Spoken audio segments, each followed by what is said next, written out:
On this episode, I'm with the man. Hi, Baseball Nation. This is Spiker Helms, where I interview the best in the business, where I try to find out what got them to the top. This is their journey, their stories, and our questions. This is Tiger TV. Welcome back to another edition of Tiger TV. This is episode 9.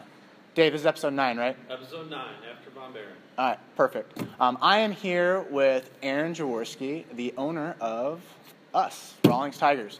Welcome to the show. Thanks, Mike. Glad to be here. Yeah. The one who's funding this show. So Aaron has a very deep baseball background. He started a facility called Balls-N-Strikes back in 1999. 1999, we did summer camps. That's how we started, and then we opened a building in 2001. And you were with the River City Rascals during that time, right? Correct. So you're playing professional baseball while going on the entrepreneurial spirit and trying to bring baseball, youth baseball, a little bit, elevate it in the St. Louis area, right? Yes. Yep. Yes. And Aaron played at Mizzou. Then he went the professional route, drafted by the Minnesota Twins. What round was that in? 29th round. 29th round.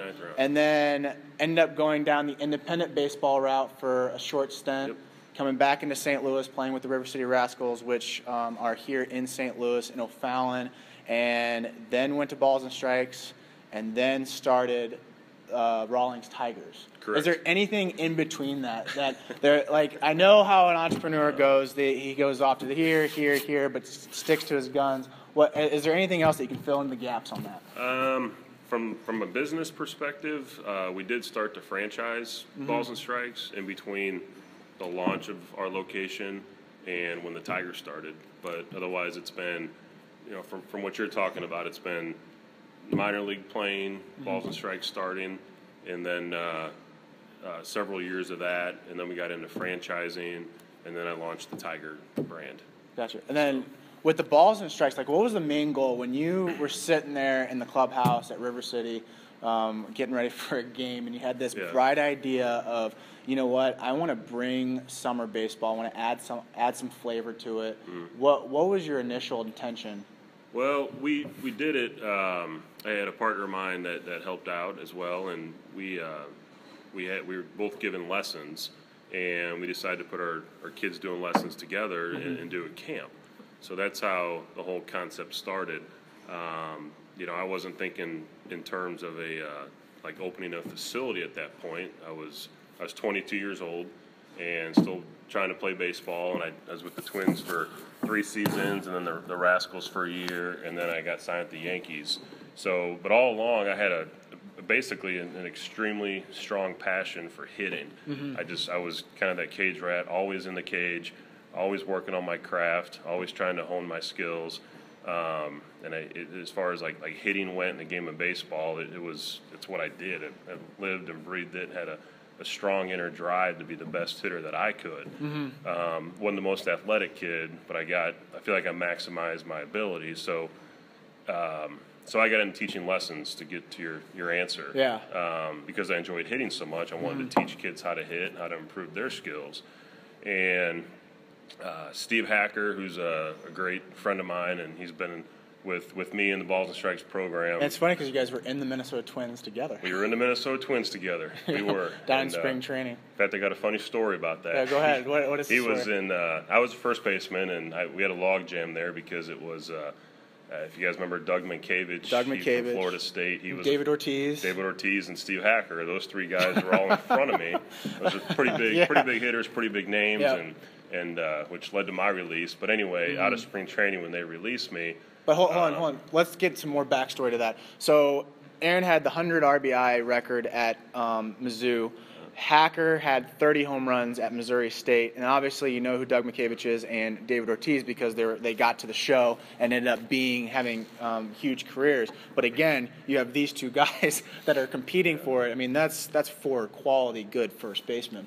Yeah, no, it was good, and I was on the lower fields. They were a little bit older than me, but I knew I knew it was going to be a tough road to try to compete or keep cracking those lineups and move up in the system. So, like anything else, it's a numbers game. They only got so many slots, and they let me go.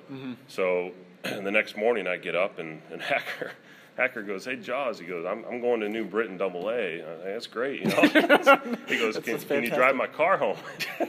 And he had a Mustang. I said, fine, I'll drive his car instead of flying. And, so my way back from spring training, I got 2 speeding tickets in Hacker's car on the same day that I got released, and it was not a good, fun day in my life. That's almost. I don't want to speeding that bad. It's minor league baseball. I mean, you hear crazy stories from minor league ball, and it's funny because it's like a little fraternity, and you hear these stories, you're like, you know what, I believe it. I believe that story. Yeah. So, but then, so then you came back, got the whole Balls-N-Strikes going, and then you got the Rawlings Tigers and started that out. What was the main reason why you went on a tangent? Because Balls-N-Strikes is a successful franchise, and then you kind of went out of your comfort zone and went towards this club baseball route. What was the whole point of getting into the club baseball route?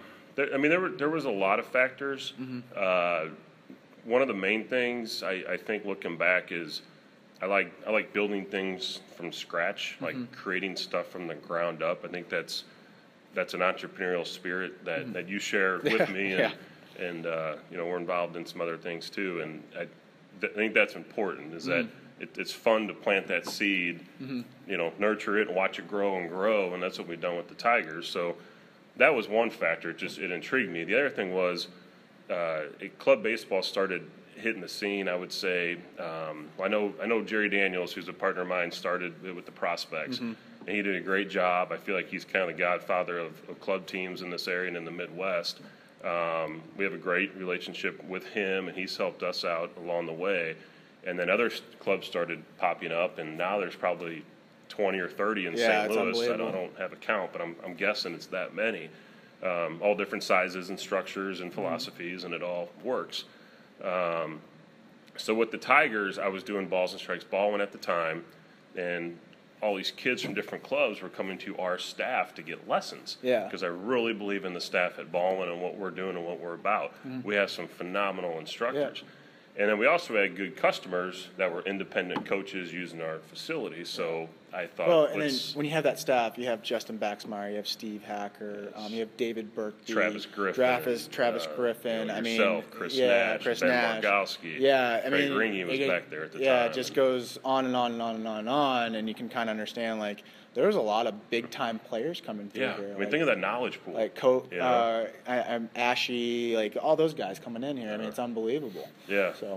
So that was, back to your question about why do we start the Tigers. I think that was another example, is that we had all these kids coming in that wanted training. They're looking for more. I think we were fulfilling a need. We had a great facility. We're in a great location between the Rockwood and Parkway school districts, and I still to this day I'll put our staff up against anybody in the country. I love the guys that are here teaching. So it seemed like the right time in my life with my family and where the facility was and the franchise company to take on this new venture. There's a lot of overlap in the two companies, but it's been a heck of a journey with the Tigers. Well, why the name Tigers though? You could have chose because of Mizzou. Just plain and simple. Because of Mizzou Tigers, I'm thank God every morning I was a Tiger, and I'm sincere about that. I love Mizzou. I love playing there, and like you have Missouri State, that's your school. You got a lot of pride in that. And it's funny because the staff, you have Missouri State guys and you have Mizzou guys, and we kind of clash at times, and we get on each other because we always stay current with our college teams. But it's great. So I thought you were going to ask me why black and orange. Well, why black and orange? Yeah, why black and orange? Because of Oklahoma State. So Mizzou and Oklahoma State, how do you combine them? And so I say Oklahoma State because as a kid, growing up in the 80s, they were the team that was always on TV. College baseball, Gary Ward. I was a hitter. Those guys, Pete Incaviglia, Mickey Tettleton, Robin Ventura, those guys just hit. And you sit there and watch them on ESPN, the College World Series. And that's the school I wanted to go to. Never had a chance to go there or sniff at it, but I always liked their approach in the 80s and 90s, and I just liked the black and orange They colors. were kind of the Vanderbilt of the 80s. They really were. I mean, seeing videos of those. I mean, if you haven't seen any videos, go on YouTube, type in Oklahoma State 1980s, and you'll see all this information. It's unbelievable. They just out hit everybody. The games would be like 15-10, 21-19. Yeah. They didn't care about pitching. It was all about hitting. And then when you had those old metal bats with that was just like a -5. And I remember too. It was my freshman year. My first college home run was in Stillwater on that field. And I remember walking out that Friday night for the game for warm-ups, and they got the orange perimeter, and I'm a freshman out of Lafayette High School, just kind of overwhelmed by the scene. I'm like, this is what I, watched when I was a kid growing up, and you feel like, man, I made it, and you see these retired numbers on the wall, and I remember I hit a home run in right field over the Marlboro Man. They had the Marlboro Man back there, and they don't have it anymore. No, they don't have it anymore, but, I hit 2 in that game, and that was my first 2 college home runs around that field. So, kind of funny. Going back to the development end of stage, because you've seen, as a player, you've gone from all the way from high school, high college to the professional level, and then you're playing with guys like the Ortizes and all the big name guys. You've seen them in the system, and then now you're in this scenario where you see a kid from 7 years old going all the way up to senior year of high school, and right now we're on that verge of seeing guys get drafted and all of that. What's that like, seeing a guy develop from one end of the spectrum, like just seeing him like a little guy to now possibly being a high draft pick? It's incredible, like, to see that. And I'll give you the best example. I think just about every baseball player in St. Louis, they know about Eric Miller. Yeah. He's going to make Baseball America's got him the 66th player in the draft coming up, and he's committed to Stanford. He was a 3-year Tiger with us, and phenomenal kid, phenomenal family, works his tail off. But what's funny is I used to give Eric hitting lessons, and his older brother, I think Eric was 7 or 8 at the time, and I'm not. You're not thinking that when he's that age. This kid's gonna grow up and be going to Stanford and playing at that high of a level. But just to see, him as in a microscope, see him go all the way up to the highest level you can get. I mean, it's impressive, And the other thing that caught me off guard when we started the Tigers, and this is in relation to college baseball. Yeah. When I grew up in high school, I played Legion baseball. Yeah. And back then, that's all there was. If you didn't play Legion, What post? Ball in 6'11". 6'11". Got a lot of pride in the Ball in 6'11" program. Okay. but I think at least I'm 40 years old, so I'm older than you. Yeah. But when if you didn't play Legion, you didn't play. So our Legion team, I think we had 11 D1 guys. We had 6 go to Mizzou. We had a right fielder, Mark Peer, go to Alabama. We had a center fielder go to Miami of Ohio. A first baseman went to SLU. And then, so I played with these guys, not knowing I thought that's what everyone did, just go play Division I. Yeah. And then you get in Division I, and you're with whole group of those same athlete-type players. And then you get into pro ball, and I just thought it was the norm. I didn't think otherwise. But then when we started the Tigers, and I told Dave Burkby this in the past, is that the first couple of classes we had, I realized how hard it was to play college baseball. I just everybody went D1, and it's not the case. And there's places for a lot of kids, but it's hard to get to that next level. Oh, the percentages are against you. I mean, once you're out of it, you realize, wow, that's something. I mean, you're seeing 93, 94. Yeah. You're seeing hard breakers, guys that can really pick it when you hit a ball in the gap and the guy chases it down. You're like, how did he get that? Yeah. Well, I thought that was a double off the bat. So it's very, very interesting when you think about the percentages and the amount of kids in one area trying to accomplish a goal and playing at Mizzou, playing at Missouri State, playing at SLU, or even where the Indiana Tigers are, playing at the University of Louisville or Western Kentucky, those type of deals. Like it's tough. And I talked to the head coach at Jefferson College, Pat Evers. I remember I was at a game last summer, and I think our 18 Orange team was playing, and Pat was there, and he was in our dugout. We talked for like an hour. Yeah. And he made a great point, and it still resonates with me, is that he said a lot of times in high school, all these kids, they're worried about oh, I got to get into LSU, or me, I got to get into Oklahoma State, or wherever. You know, they had these dream schools, and he goes, once they get to where they end up, if it's, you know, D2 or where, you know, Benedictine, Westminster, Mizzou, SEMO, SLU, Lindenwood, whenever they get there, they don't think about, man, I wish I was an LSU Tiger. No. They love it. They love it. They're playing college baseball. That experience is so similar across all levels. Well, even the percentages of getting into college baseball in itself, that's hard. It is very, very hard. Like, I was talking to Coach Crooks, and you saw the episode where he was saying, Division II, do you have those talented players? And someone, when you talk to a college baseball player, like even the Missouri Baptist guys, you talk to them, they think it's college baseball. Like, you're seeing the tough guys. Yeah. I don't care if you're Division I, Division II. I'm still gonna, whoever I'm facing, I'm gonna beat you. Yeah. And that's the philosophy all the way up from junior college. I remember playing junior college games. We played Division II teams. I'm like, I'm going out there. I'm gonna beat them. Yeah. That's what I'm gonna do. I don't care who you are. I'm going to go out there and beat them. Yeah, exactly. And even when you see the spring training games, Boston College versus the Red Sox, they don't care who you are. No. They don't care if you're Pedro Martinez or Joe Kelly or whoever. I'm going to go out there. I'm going to beat you. Yeah. So, I mean, I think a lot of these high school guys, they don't realize at times what it takes, or what that actually means. Like, it's tough. It's real tough. It's good baseball. Very good baseball. Yeah. And also I wish they would go out and they'd actually see some of those games. Like even Maryville University, seeing some of their games. Yeah. It's impressive. And we tell our family, we do a college baseball seminar every year with our program. Yeah. It's one of my most favorite nights of the year, and we tell our families there's so many schools around St. Louis. Go watch games. See what the next level is like. See where you think you fit in. You know, it's just they'd be amazed. And junior college is probably I don't know if tarnish is the right word, but perception-wise, people don't realize how good junior college baseball is. Oh, you get Bryce Harper, Andrew Allen Simmons. There are some studs. There's absolute studs. And and that's another thing. The best thing about YouTube, you can see those videos. Yeah. Bryce Harper has junior college videos out there. You get to see him up there, and it's not just him. You'll see other guys that are just unbelievable. Yeah. So funny. I know. I can't believe it. So Tigers are heading into the 2016 season. What do you kind of expect across all 13 teams when it comes to the high school end of things? And then let's go down that youth route as well. So first, high school. What do you kind of expect going forward in the 2016 season?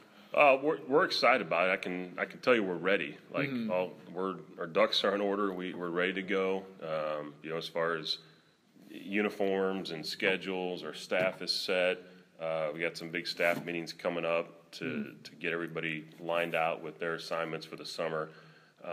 We had a great winter training program. That's something we hold high and very dear to our hearts is our winter training. And I think it's that moment now where the kids are playing their high school season, and we're watching them closely and wishing them well, and we can't wait to get started come Memorial Day here right after that. Yeah. So we're ready for it, and we have some high hopes for our rosters. We really do. Yeah. This is our sixth summer, so we're still fairly new, and I think it might seem like we're around longer than that, but it hasn't been that long. Yeah. And every year, our program seems to be getting stronger and stronger from a talent standpoint. There's a huge influx of kids coming to our tryouts, and we got some really high-end ball players that we are excited about to see what they can do this spring and summer and where they end up. Well, and you talked about Eric Miller with seeing him at 7 years old and going up through the stages, and then he can't end up coming to the Tigers in the high school program, and now you have the youth system. What do you think the youth for the 2016 season looks like? I think the youth. I think we got some really good groups going, and we did something different this year with the youth that I'm excited about. We separated out into three different categories, and we call it a black, an orange, and a white. And it gives kids of all levels a place to slot into our program. Okay. And I think that's important because we had so many teams and kids that did want to get in. They see what we're doing. They want to be a part of it. And this is a way for them to do that, but still play at the level that they belong. Yeah. So it's something the coaches actually choose the color they want and the slot they fit into. So that's something new we added with the youth this year, and Because I mean, I'm on the high school end of things, so I deal with youth ever so often. But then I think this is a great job because it doesn't matter on the talent standpoint. It just really matters about the development and slotting them into that category, into that color system. Yes. Because sometimes you kind of get to that sidetrack and you're like, man, I'm on white, I'm on good. It doesn't matter. It's just all about development. Yep. And so, I see that all. I mean, I coach my son's team, the Tiger team that I coach is 10U. And we play at a high level, but we're about 500. There's a lot of teams that beat us, but you know, I haven't cut any players. I believe in trying to keep the same team intact and creating an experience because all the parents love each other and get along. It's a great group of kids. But the point is, I'm at these games all summer with that. Last year was 9 and under. And you see these diehard parents in the stands and coaches. And I'm seeing both ends of it because I'm very hands-on with the high school program with you and Dave as well. So I'm thinking, gosh, youth, you got to develop. It doesn't really matter about winning tournaments and winning all these games, and you got to learn the game and become a better ball player. That's what it's about. And then at high school, I always tell kids, stay on the ladder. If you're on the ladder, you got a chance to play college. It doesn't matter what roster you're on, or I'm not even saying stay on the Tiger ladder. I'm saying you play just somewhere. keep playing. If you're with a club you enjoy and they're doing a good job with you and your development, stay with them. Stay on that ladder. Stay the course. Climb to college. Yeah, because you hear Matheny, stay the course. We always want to stay the course. He always says that, and it's so true. Yeah. It's absolutely true. So now you've gotten the Indiana Tigers. We're now in Indiana. Yes. What was the? I know I've heard it from you, but I mean it'd be nice to get this on the show. Why Indiana? Well, I think it's a great market. It's actually in Louisville, so it's a AAA market. And Dan Thurston. When he says AAA, he means the Cincinnati Reds AAA system is AAA City. Yeah, is there the Louisville Bats? So AAA City. So it's not like I call a Major League City, but it's a nice sized market. And Dan is the right guy. Dan Thurston believed in what we're doing. We had a lot of conversations, and you and Dave made trips with me to meet him and look at facilities and stuff. He's very well respected. He has the same mindset and approach that we do, which is development first, winning second. And I think he's going to do a phenomenal job. They're off to a really good start. He's got his facility open. And, you know, with our whole national program that we're expanding into, we the Tigers, like the way that we run our office with me and you and Dave and Shannon, our core group of people, our club is extremely detail oriented. Everything is laid out. There's a system in place. There's a blueprint we follow. There's not a lot of surprises because usually we all agree on stuff and how we're going to handle things. Well, I think it was crazy just from my perspective joining in on the Tigers 2 years ago because they're looking at other jobs and everything where I want to go and everything like that. When I came in, I was like, holy smokes, we are so deep. I know exactly what's going on. So the communication is unbelievable. And I think with Dan, adding that guy in there is phenomenal. And it really does take the right person to come into this kind of philosophy. And you kind of attract that anyways. But I think he's going to do great. Yeah, and he already is. Like we talk several times a week, and I think he's very happy and anxious to see his grow too. You know, like we saw here in St. Louis, and I think it's going to be a big hit. And he's all about development too, because he had before he started that he had the long toss Indiana stuff, and then seeing his stuff on Twitter and Instagram and all of that on the social media end of things, I'm like, wow, he knows what he's doing. We're all going to see a lot more of it too from the Indiana Tigers. You know, here in St. Louis, on our social media outlets and videos and stuff, and. He's going to be a big part of our future with the club. All right, so lightning round. You ready? Okay. I don't know if I'm ready, but I'll try. Okay. Favorite movie? I always like Shawshank Redemption. Shawshank. I don't know why, but I don't know why. Just that movie had me from start to finish watching it. Oh, that's great. Music that you listen to? Country. Who's your artist? I like them all. I like country music. Best book that you would recommend for a coach or even an entrepreneur if you want to go down that route too? I enjoyed 3 Nights in August with Tony La Russa. Okay. I never met Tony La Russa, but I always liked his style. And I think because he's a detail guy, like he's always trying to think ahead and what's the next step and what's going to help his team out the best. And I view that with our club and with Balls-N-Strikes. I always liked his style, and that book had a lot of insight into his thinking.